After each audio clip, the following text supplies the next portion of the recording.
Често приемаме позитивните емоции като тривиална част на нашия ежедневен живот, без да им обръщаме сериозно внимание. Но последните изследвания в развитието на човешкия потенциал доказват, че те са основната градивна част на нашето личностно и обществено развитие. Можем да изборим голяма част от важните позитивни емоции, като благодарност, оказана помощ или подкрепа от близък или непознат човек, чувството да бъдеш интегрална част от заобикалящата реалност или хармония с хората около себе си, съчувствие и радост с приятели и да бъдеш вдъхновен от велик водач или творец. Емоции, които са изключително важни в трудни житейски моменти и емоции, които ни дават силата да мобилизираме всичките си познания и ресурси, за да помогнем на самите себе си или на други хора, с които делим любов и подкрепа. Тези и всички останали позитивни емоции споделят две основни закономерности. Те ни отварят към живота и към скрити възможности и богатство. Те разширяват спектъра на нашите възприятия и чувствителността ни. Научните опити, провеждани от позитивната психология с цел доказването на тези твърдения, показват, че хора, които са стимулирани предварително с цел преминаването в състояние на позитивизъм и позитивни емоции, чрез приемането на вкусна храна, съзерцаването на красиви пейзажи или слушането на приятна музика, показват по-високи резултати в тестове, които целят тестването на възможността им да откриват повече елементи и нови взаимовръзки между отделните части на едно цяло. Позитивните емоции усиливат нашата концентрация, увеличават периферното ни зрение, което доказва тяхното влияние на чисто физиологично ниво. Тези им качества имат голямо приложение в всички човешки дейности, най-вече в съзнание за богатите възможности, които ни предлага ежедневието ни, иноваторство в начина, по който подхождаме към предизвикателствата и най-вече важното качество да подкриваме нови закономерности в това, което се случва около нас и в начина, по който ние реагираме и решенията, които взимаме, което е изключително важна способност в ежедневното ни самоусъвършенстване. Хора, които се радват на повече позитивни емоции, са също така много по-устойчиви на външна заплаха или дълги периоди на житейски трудности. Едно изключително важно приложение като отговор на стреса на работното място. Хора с по-висок позитивизъм печелят по-лесно доверие, те се радват на по-голяма социална подкрепа и са натурално по-популярни сред членовете на една група. Тези хора също така взимат по-често решения, които целят добруването и взаимната изгода и на двете страни в една сделка. Отколко позитивни емоции ние се нуждаем в нашето ежедневие. Научните изследвания на позитивната психология доказват, че отношение или пропорция от 3 позитивни емоции към една негативна емоция или по-точно при изпитването на негативна емоция ние се нуждаем от 3 позитивни емоции, за да запазим хармоничното си психологично състояние, е отношението или пропорцията, която ни осигурява натурално и постоянно израстване във всички сфери на нашия живот. Пропорция 2 към 1 е пропорция, която повечето хора имат в своето ежедневие, а пропорция 1 към 1 е състояние и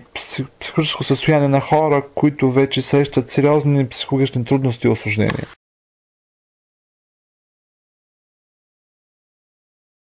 Тук трябва да насочим нашето внимание, тъй като целта не е да се избягва негативизма и негативните емоции, защото те са част от натуралния процес, част от нормалния човешки живот и негативните емоции са един вид начин, по който ние можем да отразим и разберем позитивните емоции. Добър пример и образна метафора, която ние можем да използваме, за да разберем тази пропорция, е метафората с кораба или с една яхта, при която кила е негативната емоция,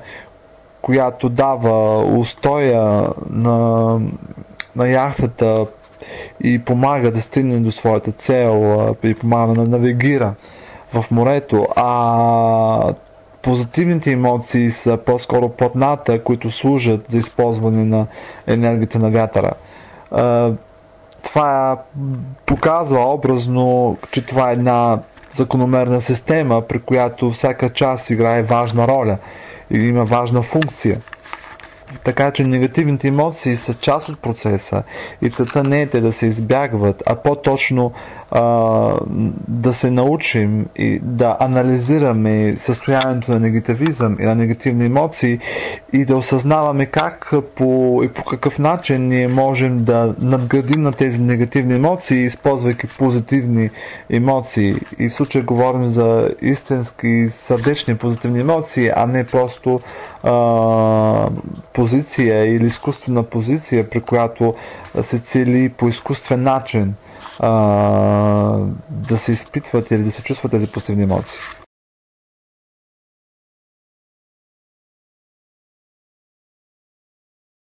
Тук също трябва да отбележим, че неестественото и несърдечен модел, при който човек се опитва по неистински и неискрен начин да бъде позитивен, може да се окаже изключително опасен за неговото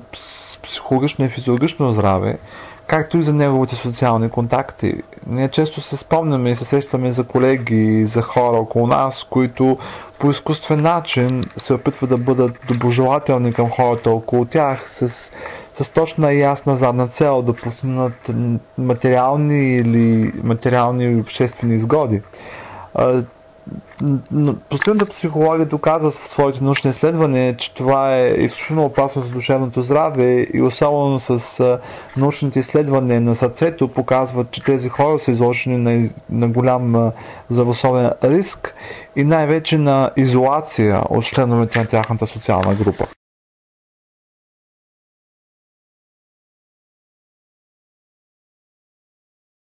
Как да постигнем натурално развитие на нашия човешки потенциал, използвайки позитивните емоции? Позитивните емоции се отключват чрез състоянието или психическата кондиция, в която ние оставаме отворени към света около себе си, в смисъл на бивайки тук и сега и приемайки и позитивното и негативното като част от нашето ежедневие и търсейки конструктивни и градивни методи и мислене, чрез които целим нашето израстване. Друг начин, много важен момент е да имаме силата да оценяме градивните моменти във всичко това, което се случва около нас, дори негативно, като част от общите човешки природни закономерности,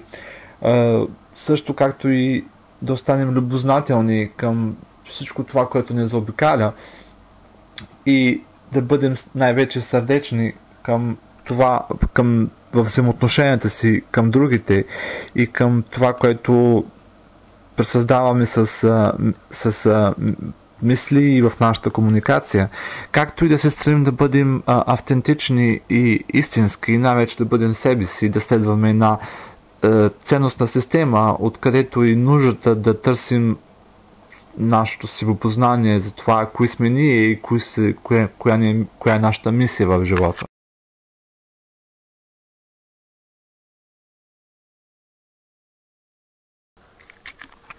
И тук отново бих искал да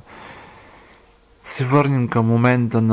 да бъдеш отворен, да бъдеш тук и сега като ключов фактор в този позитивен модел. Много често ние преминаваме дните си в мислики за това, което е било, за това, което се е случило в миналото, или тревожики се за това, което ни очаква утре или в близкото бъдеще, без да си даваме сметка, че реално това, което се случва е тук и сега и реалната власт, която ние имаме, е в начина, по който ние отговаряме на събитията